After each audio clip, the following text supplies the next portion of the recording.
سلام بچه ها، امیدوارم که حال دلتون خوب باشه، هر جا هستین سعید و سالم باشید. و بعد مدت ها میرسیم به این سوالی که یکی از جنجالی ترین سوال این روزهاست که AI جای ما رو میگیره یا نمیگیره. و من میخوام به این سوال جواب بدم. بعد خیلی وقت گذاشتم تا این داکیومنت رو درست کردم. خودم باید اول کلی تحقیق میکردم، کلی بالا میکردم، کلی پایین، که برسم به این نتیجه که خودم قبولش داشته باشم. و این نتیجه باید چی باشه بچه؟ کاملا ابجکتیو باشه. یعنی این نباشه که من فقط میخوام استرابمو دفع کنم یا استرسمو سرکوب کنم، که اینو جلوتر توضیح میدم. و خلاصه رسیدم به این دیگه. حالا بریم توش ببینیم چه خبره. اینم بگم که این بچه‌ها ریپلیس آس و آس کیان، یعنی فقط برای هکرها، هانترها، نمیدونم سکیوریتی کارا، من نمیگم، برای هر فیلدی که بچه چی میخواد، کریتیکال تینکینگ میخواد، کاگنیتیو اسکیلز میخواد، یا با عبارتی میگن چی؟ اینایی که فسفر میسوزونی، رشته‌ای که فسفر میسوزونی، من راجع به اونا دارم صحبت میکنم الان اینجا. اوکی؟ و اول بریم پایین. یه چیزی رو من جدا از همه این داستانا بهتون یاد بدم. البته یاد دادن این هم کلمه یه جوریه، شیر کنم بهتون. بعد چه ارگومنت یا استدلال با حکم، کاری که ما روزانه داریم میکنیم، یعنی حداقل چیزی که من تو سوشال میدیا میخونم خیلی وقتا یا تو بحثا مثلا دارم گوش میدم، اینه که مردم فقط حکم رد و بدل میکنن. مثلا طرف میگه که ای جای ما رو نمیگیره، بعد فقط به ما کمک میکنه. خب اگه به حرفه که ساعت 2 ما نهار خونه باشیم این متر 6 و نیم نوید محمدزاده اون چیزش، این دیالوگش خیلی من دوست دارم. اگه به حرفه که خونه باشیم میشه حکم. خب دلیل چیه بابت این؟ نه ای جای ما رو نمیگیره، یه ابزاره. خب دلیل چیه بابت این؟ اینکه یه ابزاره، استدلال پشت چیه؟ آیا واقعا ابزاره یا فراتر از ابزاره؟ یا مثلا حالا میخوام اینو بهتون بگم که آن چیزی که مهمه، ببینید شما یه راننده تاکسی در نظر بگیرید.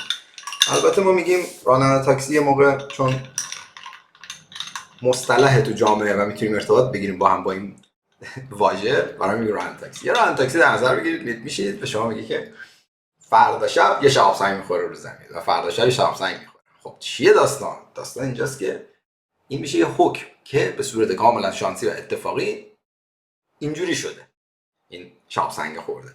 یا اینکه همون میدونسته، ولی من تا موقعی که دلایل اونو نمیدونم نباید حرف اون مرجعیت داشته باشه برای من. یعنی مثلا وقتی به من میگه از کجا میفهمید مرجعیت داره یا نه، اینکه شما جمع نمیکنید مثلا برید، مثلا میگه شهاب سنگ میخوره تو تهران، جمع نمیکنی بری. چرا؟ چون که اون فقط یک حکم داده بدون هیچ پایه‌ای. پس حواستون باشه وقتی دارین راجع به AI صحبت میکنید، چیزی که من میبینم 90% فقط حکم رد و بدل میشه، در صورتی که باید 10% حکم رد و بدل بشه و 90% استدلال. حالا من 3-4 تا از اینایی که چیز بودن اینجا گذاشتم. جواب که همه ما بگیم نه، چون که ما انسان ها دوست داریم بگیم نه. چرا دوست داریم بگیم نه؟ بریم اول این پایین بهتون نشون بدم. چون که اکثر افراد یه استرابی دارن بابت AI. ببین AI تهدید دیگه، تو که نمیتونی بگی تهدید نیست. اوکی، هم تهدید هم فرصته. اون بخش تهدیدش ما خیلی بولد میکنیم، بهش اهمیت میدیم و توجه بهش جلب میشه. چرا؟ این اصلا اِوولوشنری بوده، یعنی اصلا تو وجود ماست، ما اینجوری ساخته شدیم که نه اینجوری میگن فرگشت کردیم، نمیدونم کلمه‌اش چیه. و اگر اینجوری نمی بودیم الان وجود نداشتیم. پس چیه داستان؟ پس حواستون به این باشه، اینکه ما وقتی با این سوال روبرو میشیم، اون قسمت خوبش که اصلا از ذهن میره، اغلب اون قسمت استرابه میاد بالا و ما دنبال اینو خاموشش کنیم هر جوری که شده. پس وقتی من میگم نه، این خاموش میشه. چه در جایگاهی کسی که صحبت میکنه، یعنی من خودم میام میگم نه AI خلاقیت نداره، خودم که آروم میشم اول، چون خودم هم تو این فیلدم دیگه. مثلا شما هم به عنوان شنونده آروم میشید و اون چیزیه که همه میخوان. 95% جامعه اینو میخوان. تقاضاش هست، فقط کافیه من عرضش کنم. یعنی من امروز اگه اینجا میومدم میگفتم این داکیومنت هم درست میکنم، خفن میگفتم نه ریپلیس نمیکنه، خب شما خیلی من دوست داشتید دیگه، درسته تا الان که میخوام یه سری حقایق بگم. ولی حواستون به این باشه که شما اگر برید و این استرابتون رو سرکوب کنید با چی؟ با رویا، این شما واقعیت فاصله میگیرید تا جایی که این نخه پاره میشه یه جای دیگه. چون این شما اصلا توی عالم دیگه دارید سیر میکنید، یهو 3 سال کار ندارم، کارم نمیتونم پیدا کنم، خودت نمیفهمی چی شدی. یعنی ریپلیس مثلا شدی یا خود خبر نداری. خب ما امروز اینجا اینو با هم دیگه نگاه کنیم و اینو بهتون بگم. مثلا AI چون که هوش مصنوعی مثلا خلاق نیست، فقط از دیتای قدیمی استفاده میکنه. این یکی استدلالای 100% غلطه. AI ابزارا نمیتونن هیومنو یا انسان رو ریپلیس کنن یا مثلا جایگزین بشن. غلطه اینا. AI مثلا ماشین حسابه یا مثل کامپیوتره. من ماشین حساب کامپیوتر تونستم رو ریپلیس کنم، AI هم نمیتونه. این هم اشتباهه. این استدلال اشتباهه که الان با هم دیگه یکم باز میکنیم چرا اشتباهن. ولی یه سری هستن که میگن نه AI فقط کمک میکنه تو رشد کنی، تو رو بهتر میکنه. خب این که اصلا حتی استدلال هم دیگه نداره. درست شد؟ این فقط حکم خالیه. پس حالا بچه من اینجا یه چیز نوشتم، این تست رو سرچش کنید، واتسون گلیسر، و این یه سری تست داره خیلی خفنه.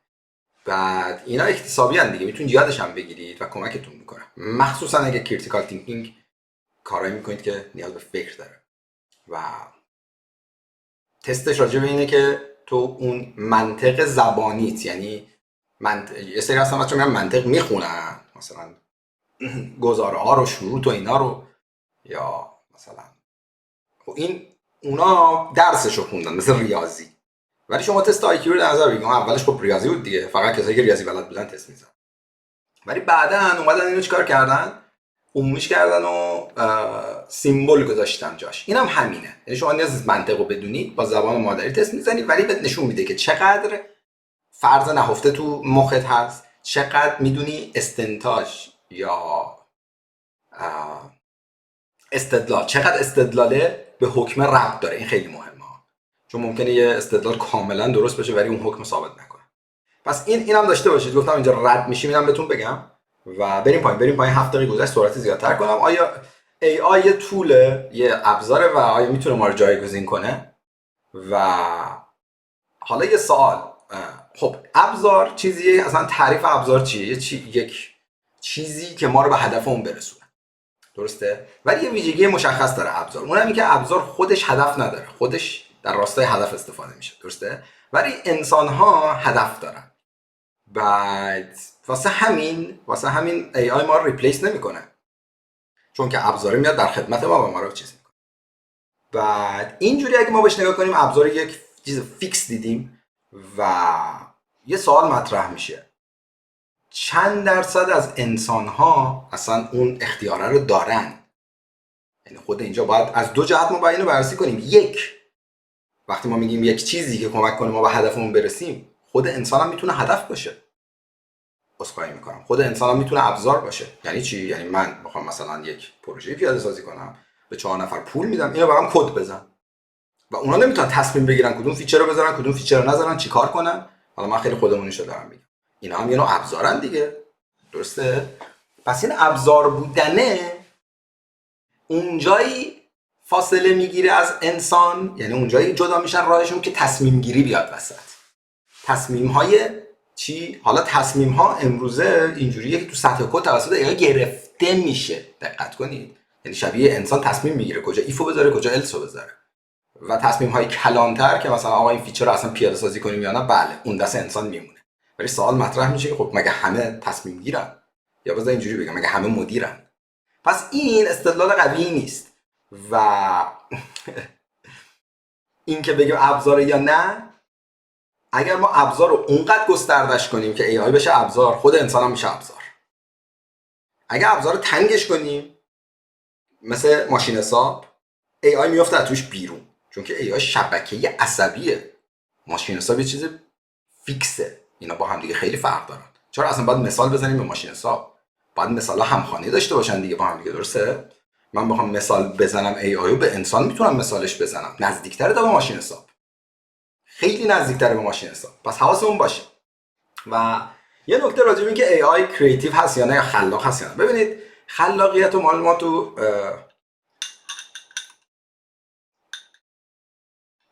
قهوه بخورم، خلاقیت رو من نمیدونم توی فارسی ما یه خلاقیت میگیم، اینجا ما یه کریتیویتی داریم، یه ناولتی داریم. حالا فکر کنم یکیش میشه نوآوری، یکیش خلاقیت، حالا اینتلیجنس هم هست، نمیدونم. حالا اینجا کریتیویتی میشه اولا ناولتی رو ما هم باز کنیم. آقا ای آی الان من الان دستم میذارم رو کیبورد همینجوری یه چیز الکی مینویسم، ما بهش میگیم ناولتی، یعنی یه چیز جدیدی رو معرفی میکنم که وجود نداشته. ولی کی میشه کریتیویتی؟ موقعی که اون چیز جدید والیوبل باشه، جدیده، هم جدید باشه، دوتا اند دیگه، هم ارزشمند باشه. و ناولتی بدون کریتیویتی ما اصلا نمیخوایم، یعنی کاری باش نداریم. و سوال اینجاست که این استدلالی که AI از دیتای قدیم استفاده میکنه ولی انسان خلاقه، یه جاش میلنگه. چرا؟ چون اصلا توی تعریف خلاقیت این نهفته است که تو از دیتای قدیم باید استفاده کنی. مثال میزنم براتون. حالا من چون فیزیک خوندم خودم، بعد وقتی میری فیزیک میخونی تازه کارشناسی، اونجا متوجه میشی که این انیشتین خیلی دانشمند بزرگی بوده، خیلی خفن بوده، ولی خیلی هم پاپیولاره. یعنی آن چیزی که آدم، مثلا کسایی که تو اون فیلد نیستن اینجوریان که یه حجم عظیمی از خلاقیت اومده تو وجودش و اون حجم عظیم یک چیز عظیمی رو تولید کرده که نبوده. ولی اینجوری نیست. میرید میبینید مثلا انیشتین اومده هزاران تیکه پازل رو گذاشته کنار هم، یه تیکه هم خودش اضافه کرده، نه 2 تیکه اضافه کرده. یعنی قبلش کلی دیتا وجود داشته و اینو اومده گذاشته روش. حالا بریم تو شطرنج. من شطرنج و فیزیک رو مثال میزنم چون نزدیکه دیگه، اینا همشون چی هم چرا کریتیکال تینکینگ. حالا بریم تو شطرنج. این دو تاشون خودم بودم دیگه، از یعنی اون تسلط نسبی رو دارم. تو شطرنج هم همینه. مثلا یه استاد بزرگ کلی دیتا داشته تو مخش، کلی بازی دیده، کلی دیتا داشته و میاد یک شاخه رو چیکار میکنه؟ به وجود میاره. حالا یه سری شاخه حذف میشن، یعنی هر شاخه‌ای که ناولتی هست، یه سری شاخه حذف میشن ولی یه سری هم میمونن که میشه اون خلاقیتی که ما مد نظرمونه. اولا یه سوال داریم. کی گفته اصلا خلاقیت شرط ریپلیس شدنه؟ این فرض خاموش تو سوال دیگه، تو جوابه. یعنی ما یه فرض خاموش داریم مثلا کسی بهش توجه نمیکنه. نه، انسان ریپلیس نمیشه چون خلاقه. کی گفته اصلا ریپلیس شدن با خلاقیت ارتباط داره؟ کی اینو گفته؟ سوال دوم، کی گفته همه خلاقن؟ از کارمندار یا مثلا بازار کار، کسایی که سر کارن، چند درصد خلاقن به نظرتون؟ خلاصه حواستون به این باشه. ما یه سری فرضای پنهان وارد مسئله میکنیم که هیچ کدوم درست نیستن دیگه. و حالا من راجع به خود خلاقیت میخوام باتون صحبت کنم. آلفا زیرو که اصلا مال قبل چت جی پی تیه. خوب به این دقت کنید. آلفا زیرو اومد 2-3 تا کار کرد. خوب به این چیزایی که میخوام بگم دقت کنید. ما کلی استاد بزرگ داشتیم. استاد بزرگ از سوپر گرند مستر هم داشتیم. یعنی استاد بزرگ میشه گرند مستر. از یه جایی به بعد به اینا میگن سوپر گرند مستر چون خیلی دیگه خفنن. خب آلفا زیرو اومد یه سری شاخه ها رو منسوخ کرد که تا قبلش اون همه سوپر گرند مستر یا مثلا کاسپاروف، کارپوف، یه سری فیشر، حتی جدید مگنس کارلسن، نمیدونم ناکامورا، اینا منسوخ نکرده بودن. یعنی اصلا اوت شدن یه سری شاخه ها. یه سری شاخه به وجود آورد. این جمله‌ای که میگم چند بار روش تکرار کنید ها. بهش میگن اچ پاوند دیگه، اچو میرونی، خودمونیش میشه اچو میرونی. درسته؟ نبوده. خب یه سری مفهوم آورد. این که میشه حرکت. مثلا اچ پاوند برونی درسته، مفهومه بیشتر حرکته. تو میگه مثلا افو که نمیره، اچو میره، معلومه. ولی یه سری چی آورد؟ ساکریفایزینگ متریال قربانی کنی چیز بهتر به دست بیاری. بعد اینجوری بود که اوکی این همه انسان بود، این همه چی بهش میگن نالج و این همه دیتا بود، ولی آلفا زیرو اومد شاخه منسوخ کرد، شاخه معرفی کرد، سبک بازی معرفی کرد. یعنی جدید انسان ها از روش یاد گرفتن. به این دقت کنید. یک چیزی نبوده، ساخته شده توسط AI و انسان ها از روش یاد گرفتن.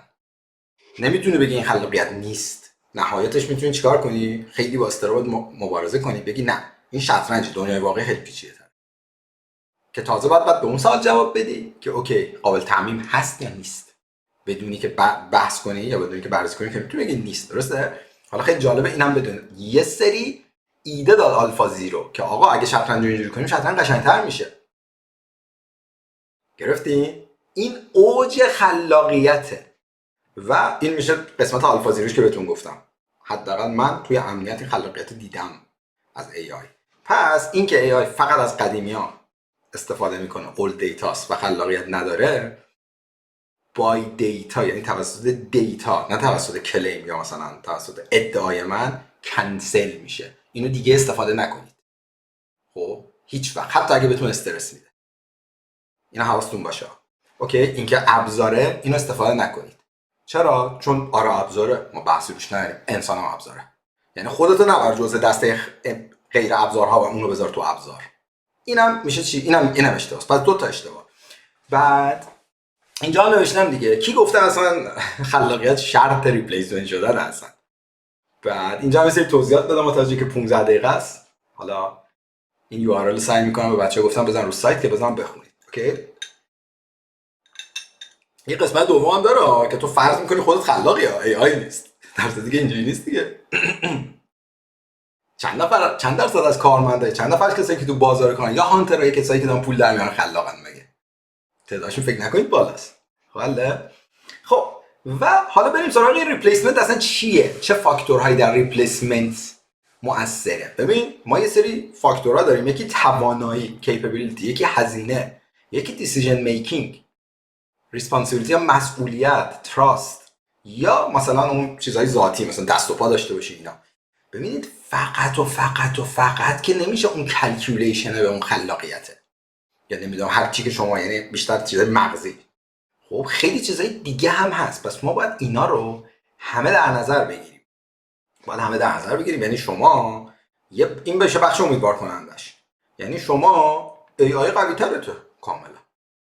مثلا میگم بذار مثلا مثال خودمون رو بذارم، تو یک مسابقه سی تی اف ای آی میتونه بهتره تو ریورس انجینیرینگ حل کنه، مثلا حتی بهتره تو وب حل کنه، ولی شرکت تو نیاز به اون حل فقط نداره.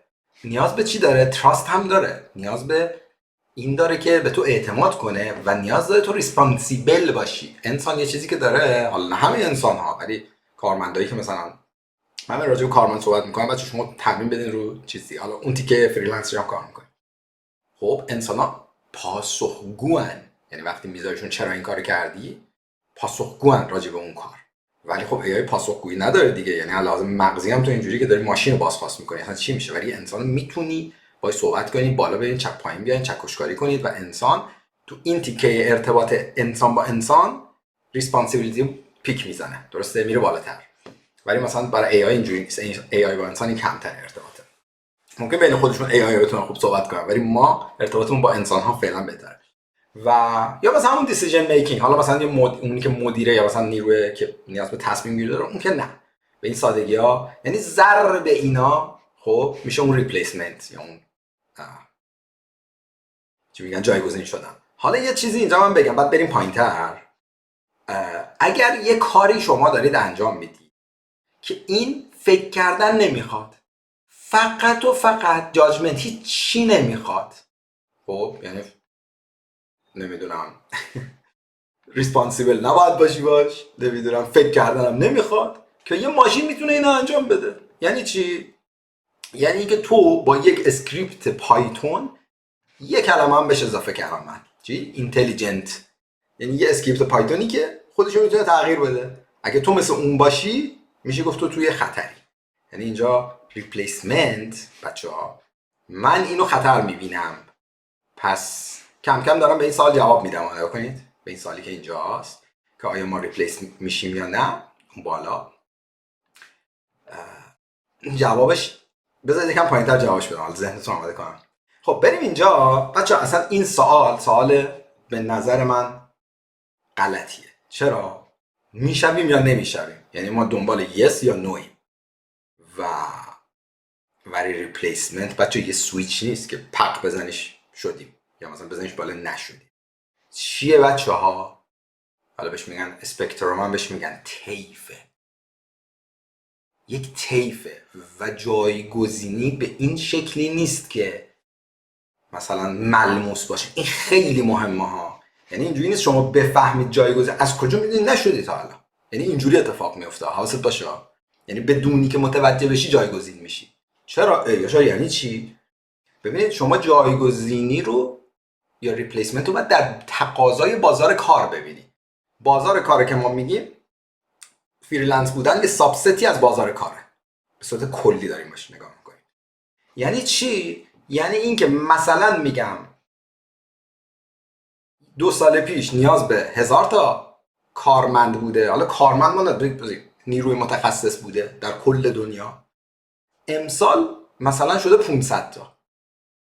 خب این 500 تا گپ چی شده؟ این اختلاف کجا رفته؟ ما به این میگیم ریپلیسمنت شد، ریپلیس یا جایگزین شده. یعنی شما اینو درکش نمی‌کنی و برات ملموس نیست. اینجوری نیست که، حالا من اینو میگم شاید بدیهی باشه ولی من واقعا دیدم اینجوری نیست که مثلا بگن اوکی 500 نفر خدافظ، از فردا 500 تا ای آی بذارن جاش. یعنی شما ببینی اینو که داره اتفاق میفته با چشات. خب ای آی ها اومدن منو انداختن بیرون. نه، این اتفاقی که میاد تاثیرش، یعنی ریپلیسمنتی، شما باید تاثیرش رو نگاه کنی. اثرش کجاست؟ تقاضای نیروی کار کمتر. این میشه اثرش. و میبینی کاهش پیدا میکنه. مثلا تو باگ بانتی میبینی بانتی هایی که میدن کم میشه. مثلا یارو تا قبلا $1,000,000 میداده، یهو میبینی شده 500,000 تاست. تاپشو میگم. بعد یا مثلا قبلا میداده 10 7.5 5 2، یهو میبینی شده 5 یعنی کم شده بانتی. اینجوری بعد تو باید نشونه‌های ریپلیس شدن ببینی، نه خودشو. حواستون به این باشه. و اینو یادتون باشه ما تو کف تو یکی از بدترین سالهای، من اینجا براتون آمارشو گذاشتم، تو یکی از بدترین سالهای جذب نیروی. و یعنی تقاضا واسه نیرو، کلا نیروی متخصص کاهنده است. کاهنده میشه شیبش. بذار ببینیم کم شده ولی کاهنده هم، یعنی شیبش هم رو به کاهشه، یعنی کمتر میخواد. مثلا ماه پیش 500 تا میخواستن، این که چند تا نمیخوای داره رشد میکنه تعدادش. درسته؟ حالا سوالی که اینجا مطرحه اینه، این میشه دیتا دیگه، یعنی که من دیگه از خودم نمیگم. سوالی که اینجا مطرحه اینه آیا این میمونه اینجوری؟ یه عامل تو این هست که این خیلی مهمه. بچه چه عاملی؟ این که اکثر شرکت ها بودجه هاشون رو ای آی بت کردن. بت یعنی شرط بندی کردن. و اون عامل وقتی برداشتشه، یعنی اینا پولاشون رو بکشن بیرون، اونجا تازه ما میفهمیم چه خبره. چون که تا ابد که نمیمونه این بت دیگه. درسته؟ و ما الان تو این دورانیم. بچه نگاه کن اینجا رو. این خیلی چیز قشنگیه.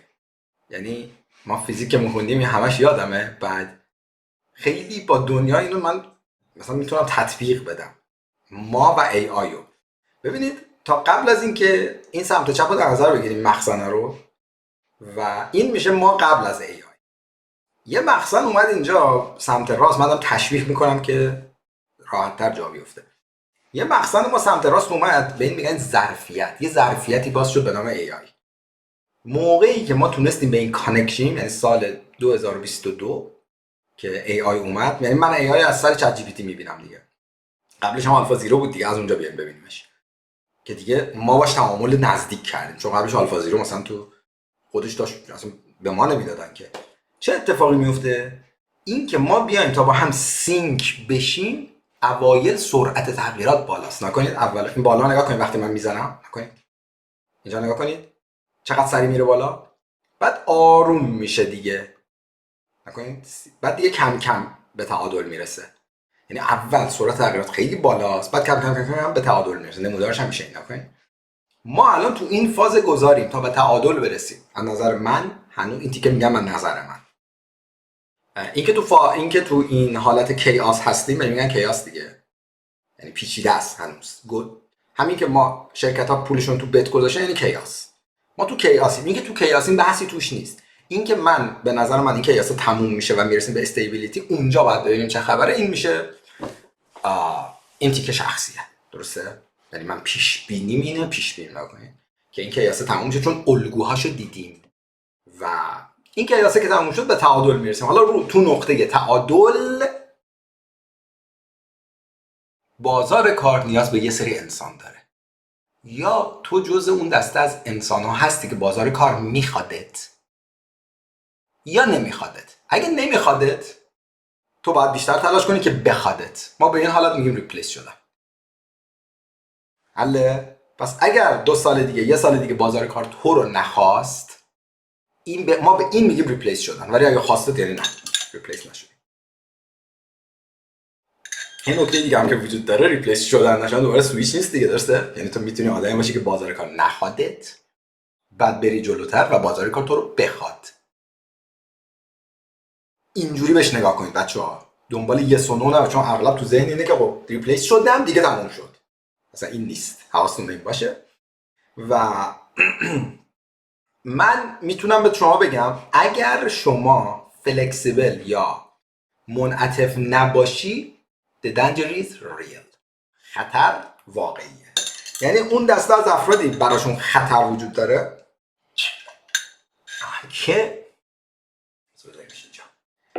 که منعطف نباشن. حالا چی انعطاف شما رو میگیره بچه‌ها؟ به نظرتون انعطاف توی محمد چی میگیره؟ از یعنی چه عاملی باعث میشه منعطف نباشی؟ یه چیزه هی گفتی ترس انعطافتو میگیره. یعنی مادامی که تو از AI میترسی خشک میشه بدنت، دیگه منعطف نیستی، میری زیر آب. اینو حواست بهش باشه. بریم پایین، اینجا رو داشته باشین. این چیزیه که من قبل AI خیلی بهش فکر میکردم و اصلا من میخواستم یه ویدیو بدم قبل AI راجع به این. حالا که AI اومده خیلی بهتر شد. Human Capital Deprecation Rate. Deprecation یعنی چی؟ منسوخ شده. بچهای برنامه‌نویس و نمیدونم هکرها حالا دپریکیت دیدیم، فانکشن دپریکیت میشه. یعنی چی؟ ما یه چیز داریم اسکیل ولیو هاف لایف، یعنی اون نیمه عمر اسکیل.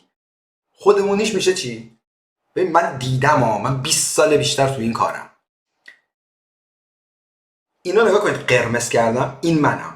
منظورم اینه که دیتای منه. این دیتایی که من رفتم تو اینترنت درآوردم. گرفتین؟ این دیتاییه که خودم با چشام دیدم تو 20 سال خورده ای. توی دنیای امنیت حالا چیه این اصلا این داستان؟ اونم اینه که این نیمه عمره اسکیل چیه؟ آقا تو یه چیزی یاد میگیری کی منقضی میشه؟ تموم شد. کی؟ مثلا من الان یه مبحث امنیتی یاد میگیرم. کی این منقضی میشه؟ یا به عبارت دیگه من چقدر یه بار باید خودم رو آپدیت سنگین بکنم که تاریخ انقضام سر نرسه؟ یا به عبارتی چقدر یه بار من باید یه اسکیل جدید یا یه توانایی جدید رو به دست بیارم تا بازار کار من رو بخواد؟ بچه نگاه کنید. پس این اصلا بوده. آقا اینکه بازار کار منو میخواد یا نه، بازار کار بچه شامل چیزا میشه دیگه، هانتر و هکر و فریلنس و همه توشن. اینکه بازار کار منو بخواد یا نخواد این بوده. مثال میزنم عینی، حتی مثال اثبات کننده استدلال نیست دیگه ولی ساپورت میکنه. نگاه کنید. من یه روزی وارد دنیای امنیت شدم، یه سری چیزا همه یاد گرفتیم، یه سری هکر بودیم. بعد از 10 سال 90% اون هکرها نبودن. چرا نبودن بچه‌ها؟ چون اونا نیاز داشتن آپدیت بشن. خودشون رو آپدیت نکردن، از چرخه حذف شدن. عمر مفید یک هکر که خودش آپدیت که همه میکنیم، که کم کم دیگه، باید یکم پوش کنی دیگه، بری جلو. مثلا تکنولوژی جدید میاد، گرافیول میاد، باید پوش کنی. منظور حالا اون چیزای قدیم نیست. پس یه سیکل 10 ساله 8 ساله برای علم بود. اصلا قبل از AI ول کنید بود. من دیدم 2 نسل رفرش شدن. من پیر مغانم موندم. یعنی چی؟ یعنی هکرها اومدن و رفتن، منسوخ شدن، رفتن که ببخشید بیکارم نشدن که تو شرکت کارمند. من دیگه میگم اون تو خط اول نیستن. چی بهش میگن؟ خط اون جلو نیستن. درسته؟ بچه این چیزی که من دیدم توی امنیت یا تو این شغلای اینجوری بین 8 تا 10 سال. آمارم یه چیزی تو این مایه هاست. حالا اسکیلای دیگر رو داره میگه. بچه اینا خیلی جنرالن. 25 سال اینا دیگه جنراله. ولی من دوست دارم که چی داشته باشیم؟ دوست دارم این امنیت رو داشته باشیم. حالا AI اینو چیکار میکنه؟ سرعت بهش میده. تو حالت خوشبینانه، یعنی ما دوست داریم اینجوری بشه، تقریبا میشه 6 سال خورده ای. تو حالت نرمال بچه بعد اینا من خیلی محاسبه کردم دیگه، این دیتا رو گرفتم بالا پایین کردم کلی، بعد نمودارش با نمودار، میدونید وقتی شما این اعداد رو میدی، این اعداد باید با نمودارهای بالا بخونه، با یه شیب تندتر. چرا؟ چون کار چیه؟ فکریه دیگه، شیب تندتر میشه. میخوام بگم من همه اینا رو چک کردم ولی دیگه خروجیشو دارم بهتون نشون میدم. و بین این 4 سال یکی هم میشه خیلی بدبینانش 2 سال، ولی خودم نظرم رو اینه. یعنی اتفاقی که AI داره رقم میزنه اینه. لب به مطلب رو بخوام بگم، یعنی کل این 30 دقیقه فک زدم که اینو بگم.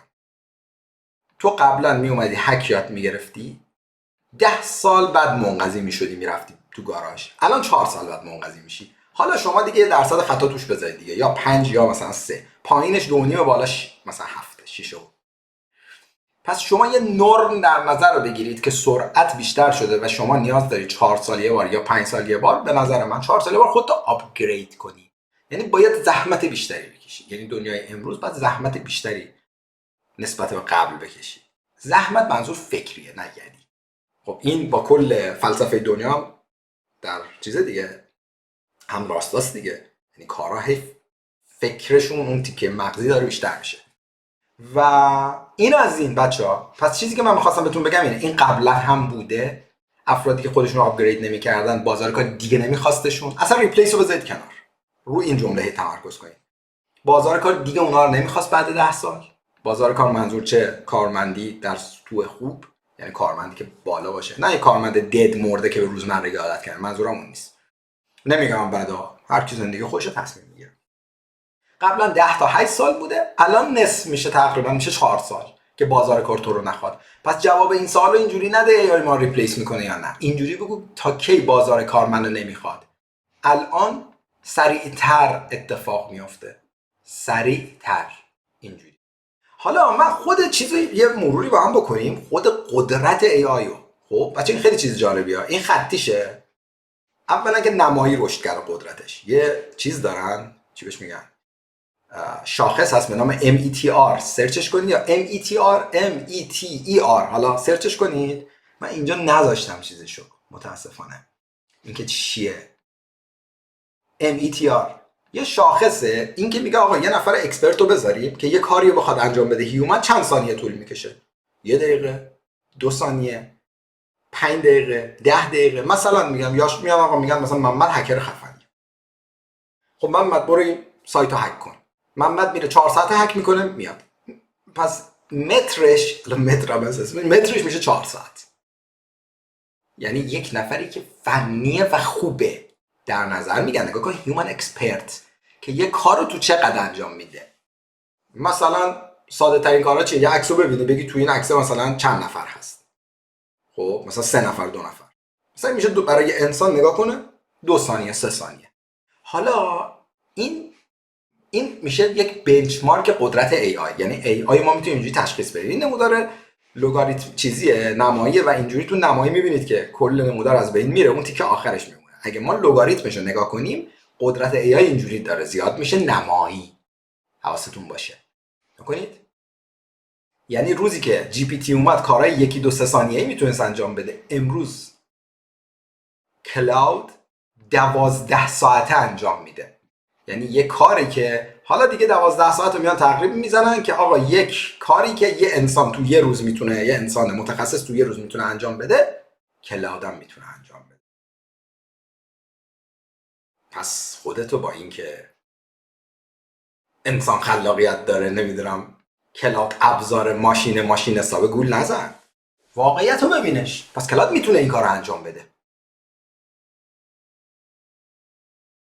تو باید چی کار کنی که بازار تو رو همچنان بخواد؟ پس دیگه اصلا نگید ریپلیس رو.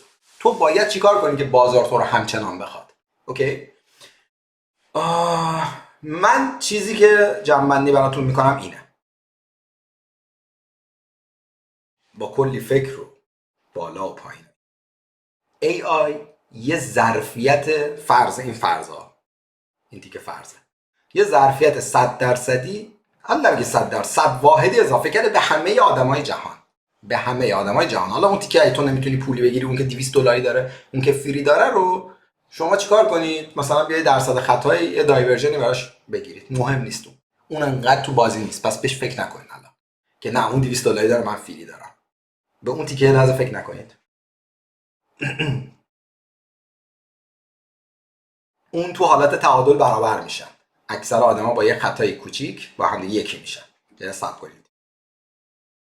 این که تو چند تا از این ظرفیت رو به همه عد شده. این که تو چند تا از این ظرفیت رو استفاده میکنی مشخص میکنه که بازار کار همچنان تو رو میخواد یا نه.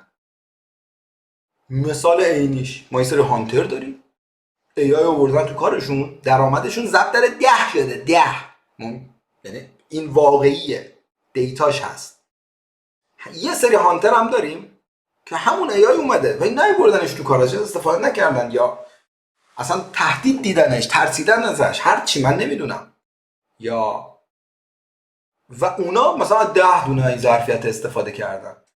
یعنی اصلا قبل از اینکه شما راجع به این صحبت کنید که من ریپلیس میکنه یا نه، اول بیا راجع به این فکر کن که آقا یک چیزی به من اضافه شده، مثل کوپن میدن باش، مثلا شبیه پیتزا میدن، بابا برو پیتزا تو بگیر، حالا بعدا فکر گشنگیت هم میکنیم، فعلا پیتزا تو بگیر. یعنی تو چیزی که الان باید بهش فکر کنی اینه که من پیتزای مفتیمو برم بگیرم.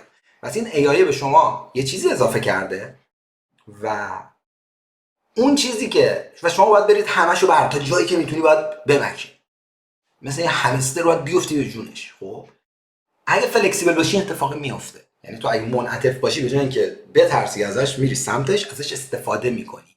اینجا استفاده یه نکته داره که میخوام بهتون بگم، همیشه به شاگردان میگم. ببینید،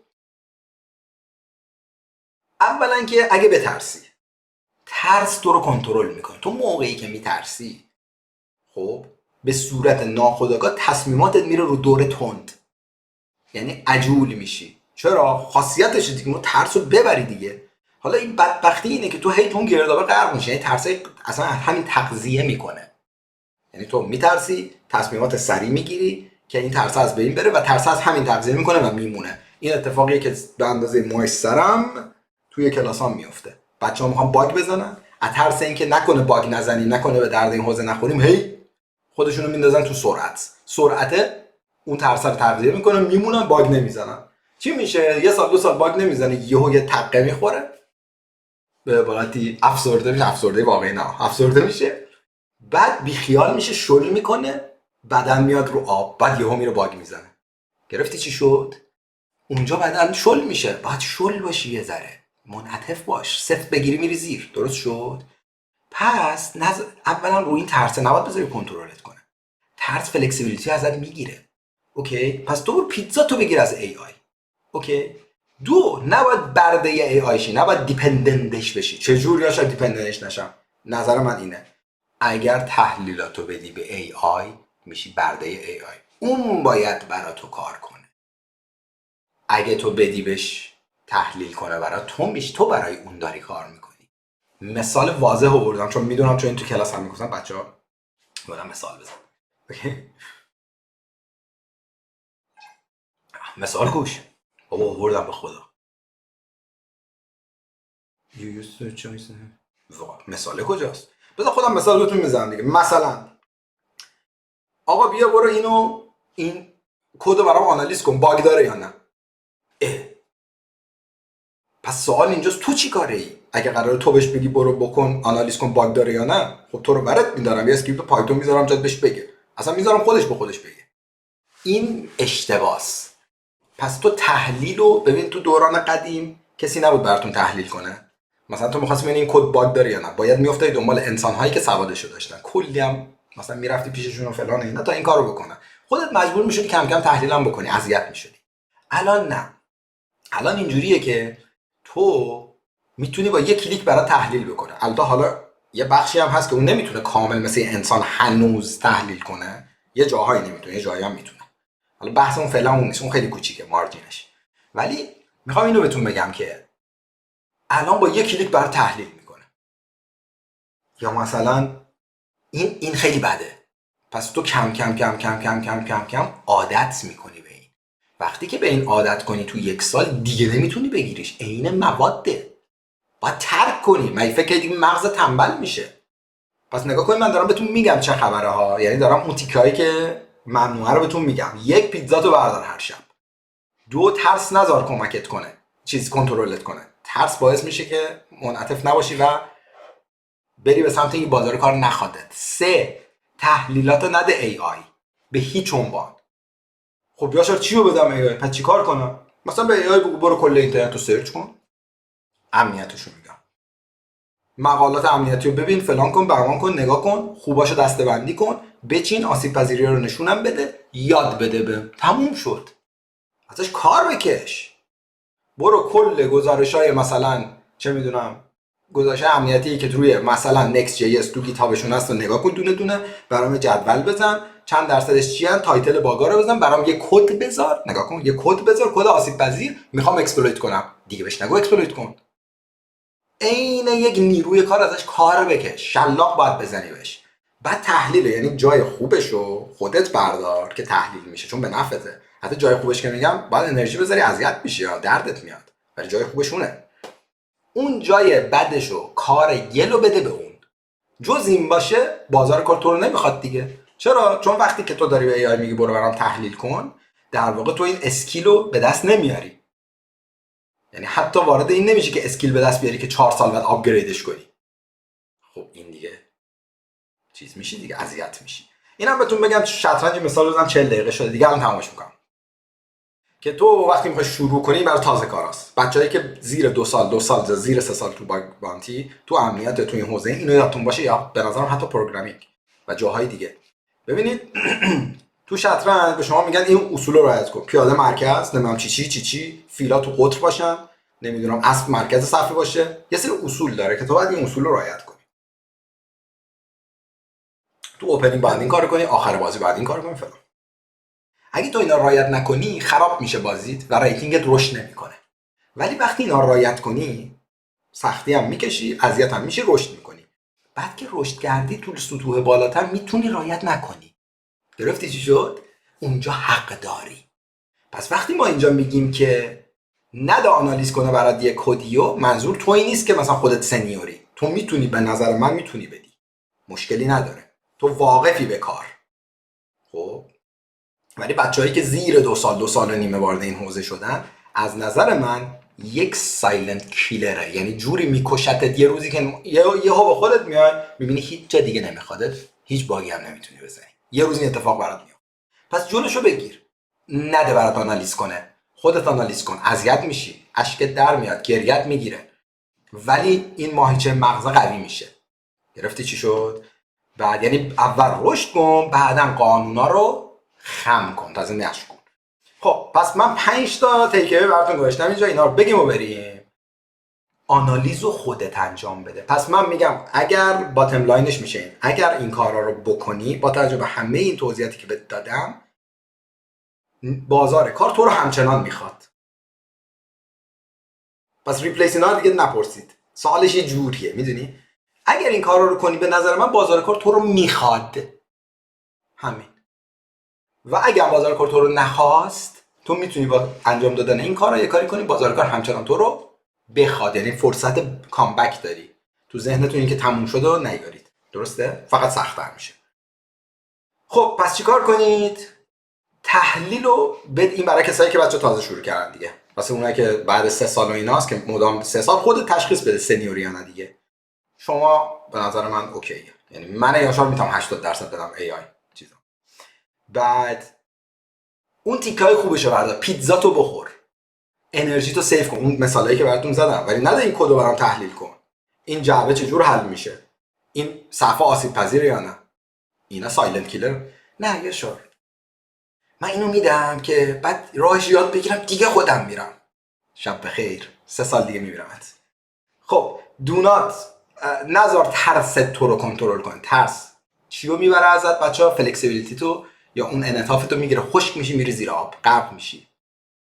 با ترست باش، سرکوبش نکن، نه انکارش نکن، نه ریپلیس نمیکنه، حتما ریپلیس میکنه، دوتاش میشه میخوای ترس رو بذاری کنار، ببینش، ممکنه بکنه ممکنه نکنه، اذیت میشی. این یه خاری میره تو پات. چرا؟ چون انسان دوست داره قطعیتو. عدم قطعیت بهش حس چی میده؟ مورتالیتی میده. بچه اینم خودش یه کتابی من میخوام، انقدر قشنگ بود. تو وقتی به عدم قطعیت میرسی، حس بهت مورتالیتی یا غیر جاودانگی بهت میده، استرابت میزنه، خیلی بدت میاد از این. ولی خب همونجا هم رشد میکنی دیگه. گرفتی؟ پس ترس تو از بین نبر، سرکوبش نکن، نذار کنترلت هم کنه. باش هر روز به خود بگو ای داره رشد میکنه، منم دارم کارامو میکنم، اینم هستش. سعی نکن هی به جواب برسی. من این کارا رو میکنم که بازار کار منو بخواد. از این طریق هی بهش نگاه کن. عین قدیمم 10 سال پیش تو باید میگفتی من این کارا رو میکنم بازار کار منو بخواد. حواستو به این بده. ببین از چه دری من دارم صحبت میکنم. دینایش نکن، سرکوبش نکن و اظهار نظرهای قطعی مثل این که نه ریپلیس نمی‌کنه چون خلاقیت نداره، اینا همه این دوتا بچه‌ها زیر مجموعه این اولیه است. این یعنی اینه. پس این دوتا خودش از دل این میاد بیرون. نتیجه این اگه بتونید ترس رو کنترل کنید، دوتا کم کم حذف میشن و همین. بعد پس چیکار کنید بچه‌ها؟ آنالیز ها رو اوتسورس نکنید به ای آی. بعد سخته، میدونم این خیلی مهمه و باید انرژی بذاری، کاملا میدونم، ولی avoid the poison، ولی مثل یه سمه ازش دوری کن. و این مثال ها اینجاست، این مثال های پایین بودن، نیم ساعت دنبالش میگشتم. search this and teach me in full. اینو سرچ کن بهم یاد بده، این چیز خوبیه. این جمله رو برام کامل باز کن. مثلا این جمله چیه؟ مثلا رفتی یه جا داری میخونی آسیب پذیر اسماگلینگ، خودش سخته، یه جمله هم گفته متوجه نمیشی. نوشته مثلا فرانت اند و نام چیز، اگه این کانسیستنت باشن، فرانت اند و بک اند این کانسیستنت باشن باگ میشه. خب این خیلی دنس جمله دیگه، چگاله. خب این چی میگه؟ ازش بخواد توضیح بده. گرفتی؟ و فکر کردن رو برای خودت نگه دار و بقیه چیزا رو، یعنی اون فکر کردن و آنالیز رو بذار برای خودت بمونه، باقیه رو اوتسورس کن به ماشین مثل یه کارگر. این 5 تا هم رعایت کن که اینا شانس اینکه بازار کار تو رو بخواد رو افزایش میده. اینم از تومار ما ریپلیس میشیم یا نه. و همین الان پوستر این ویدیو رو ای آی زده، یعنی اون پوستر ساز ما که حسین ریپلیس شد. و دمتون گرم بچه‌ها که اومدید گوش دادید. یادتون باشه اصلا دنبال جواب آره و نه نباشید. جواب به این سوال تحلیلیه. هر کی هم بهتون گفت آره یا نه، فاصله بگیرید ازش، گوش ندید، چون اون خودش استرابو داره. اوکی؟ روزتون خوش. 47 دقیقه شد. خدا نگهدار.